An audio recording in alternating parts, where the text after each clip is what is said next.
Welcome to The Explainer. Today, we're diving into a puzzle that sits right at the heart of Islamic finance, one that scholars have debated for centuries. We're drawing from a fantastic article called Bounding the Boundless by Shahid and Ambreen Sultan, published in the International Journal of Finance and Economics. We're going to explore a fundamental disagreement that honestly shapes billions of dollars in transactions every single day. And it all comes down to this one question. What exactly is RIBA? Now, you might hear it translated simply as interest or usury, but its real, precise meaning, well, that's where this huge, ongoing debate comes in. A debate that has essentially split scholars into two major camps. And this isn't just some small academic difference of opinion. You've got two very distinct schools of thought. The classical jurists, who represent centuries of established legal tradition, and then you have the modern scholars, who are coming at the original texts with a fresh set of eyes. They're looking at the very same words, but as you'll see, they're reaching wildly different conclusions. So let's start by digging into the classical view. Right, so the traditional perspective, the one held by classical jurists for ages, is really built on one core idea: the need for elaboration. They look at the text and believe it needs a guide, a key, to unlock what it truly means. It all starts with this key concept. They see the term riba in the Quran as being mujmal. That's a fancy word, but it just means unelaborated or maybe a bit ambiguous. Think about it. The text clearly allows for trade and profit, but then it forbids this other thing called riba. For the classical jurists, that ambiguity is a signal that you have to look for a more detailed explanation somewhere else. And that logic leads them down a very clear path. If the primary text seems a bit unclear, where do you go for the definitive answer? Well, you turn to the Sunnah, the teachings and the practices of the Prophet. For these jurists, the Sunnah isn't just some helpful commentary. It is the essential key to figuring out the specific legal definition of riba. So by applying this method, they pinpoint two fundamental types of forbidden excess. The first is riba al-nasa.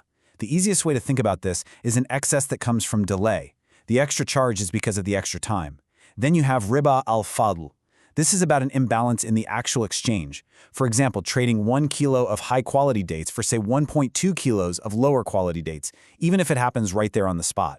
It's any kind of quantifiable excess in a like-for-like trade. Okay, so that's one side of the coin. Now let's flip it over and look at the modern scholars. They look at this very same puzzle and arrive at a completely different conclusion. Their starting point isn't ambiguity at all. It's clarity. They totally reject the idea that the term was ever ambiguous. Their argument is pretty straightforward. The people who first heard this prohibition, the pre-Islamic Arabs, knew exactly what was being forbidden. Why? Because it was a direct comment on the financial practices they were already doing.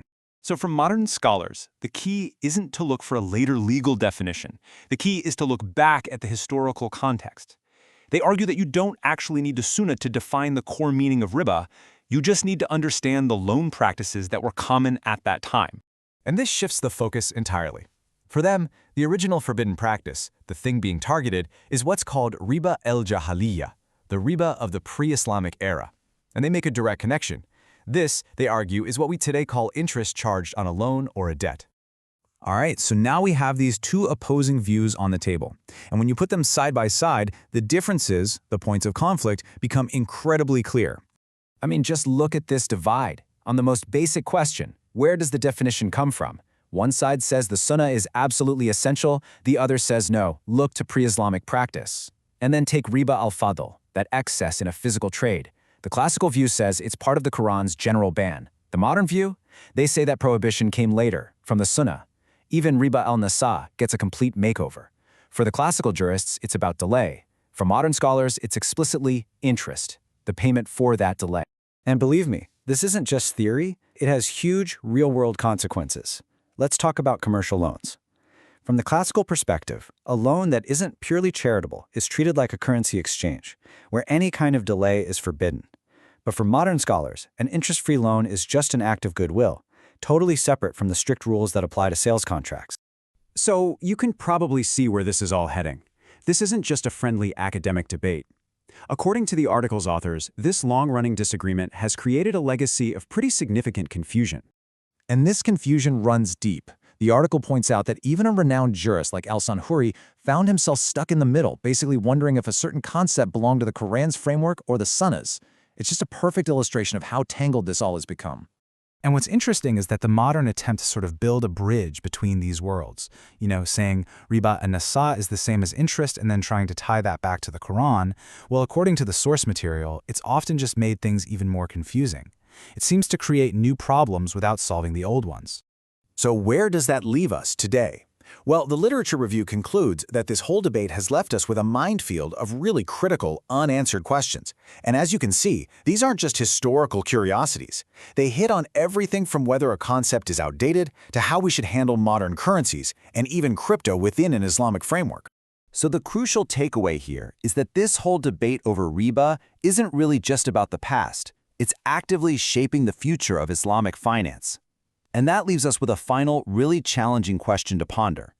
If the experts can't even agree on the definition of the problem, how can we ever hope to agree on the solution?